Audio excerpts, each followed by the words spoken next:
Hi, my name is Janell Hanf. I'm a major in the Marine Corps Reserve, and I'm also currently serving as a member of our executive committee for the Association of Marine Corps Logisticians. What are the biggest challenges facing Marine Corps logisticians in the future?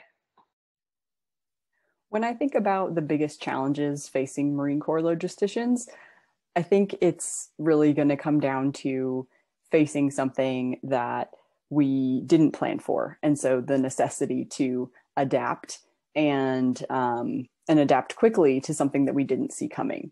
But I think how we approach the solutions for that is the same way that we approach everything else as logisticians, which is, in my opinion, a combination of flexibility in our plans and also relationships. And so when it comes to flexibility, that means being ready for the plans that we have to take a turn we don't expect, and being able to, make changes as we go.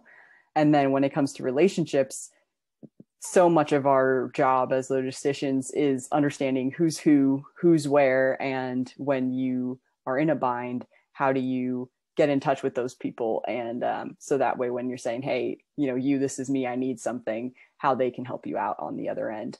And so, I think forums like this really help us build those relationships. And so that way, when we do face those unexpected challenges, we're stronger together because we have this network of other professionals that can help us leverage the resources and networks to accomplish things that we didn't plan for. How do you see innovation helping to solve logistics and supply chain issues? So when I think of innovation solving logistics and supply chain issues, I really want to imagine a future where we're leveraging technology to the max capability that is available. And for me, one image that comes to mind is the ability to use, augmented reality as a mechanic is fixing complex equipment.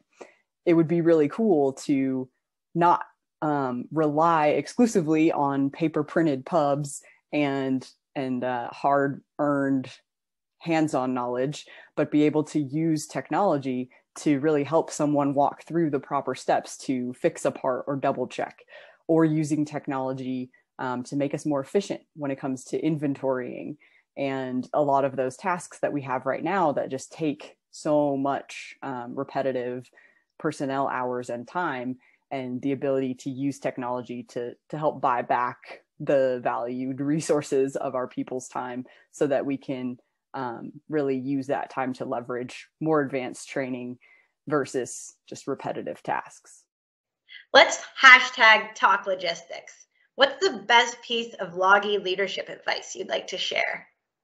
So logistics leadership advice, this is one of my favorite topics. So I think all of us are familiar with Patton's quote, "A good plan violently executed now is better than a perfect plan executed next week." And so a lot of emphasis in our training as military leaders is built around coming up with our 80% plan. But I really want to take that to the next level. And so one of the things that I've really found in my career is that it isn't just about executing your 80% solution, but it's about having 100% confidence in your 80% solution, because, we don't have time to get to 100% solution. But if you can develop the best solution that you can in the time that you have, even if it is your 80% solution, if you execute it with 100% confidence and it resolves the issue, no one else needs to know that it was your 80% solution. No one else needs to know that it wasn't necessarily the best you could have come up with. And so I think as logisticians, sometimes we get down on ourselves because plans change and we can't come up with the best solution that we want. And so some of it is, hey, just be confident in what you can execute in the time that you have available, and then continue to learn how you can make your future plans better. What is one book every logistician must read? So one of my favorite books is actually not a logistics related book. It's a book it's a military history book, but when I read it, it's been a few years since I read it, but I recall being very surprised by how much I drew out of it as a logistician. So the book is Stephen Ambrose's D-Day, And so Stephen Ambrose, just went through a very, very detailed research process to talk to over 1,000 people over the course of, how they were involved in D-Day. And what stood out to me was the planning and the need for logistics at scale to make that operation successful. And then that planning combined with the resourcefulness of the people on the ground adapting to a changing situation. And so I think that combination really continues to apply to logisticians today. And so that would be my most recommended read, is Stephen Ambrose's D-Day. What are the challenges of recruiting and retaining talent to support Marine Corps Force Design 2030? So I think a couple of challenges that stand out when I think of retaining. I'm not, I don't have a lot of experience on the recruiting side, so I'll let someone else speak to that. But I think when it comes to retaining talent to support force design, the training ramp to get someone to the training ramp for someone to get to the point where they are technically and tactically proficient in their job is long, and only getting longer as our equipment gets more complex and as the amount of topics and things that we want our Marines to learn, is it only grows year after year. And so I think one of the challenges is just the ability to really use our people and their time to the maximum extent possible, and being the most efficient that we can with people in the term that they are assigned to the Marine Corps. And I think in terms of, being able to retain people that have the skills and training that the Marine Corps needs when they have other options outside of the Marine Corps is a challenge on one end. And I think another end is just, in one sense, like minimizing the BS that people put up with every day. Because I think a lot of people love the Marine Corps, but they don't necessarily love the day in and day out reality of being a Marine in an operational unit.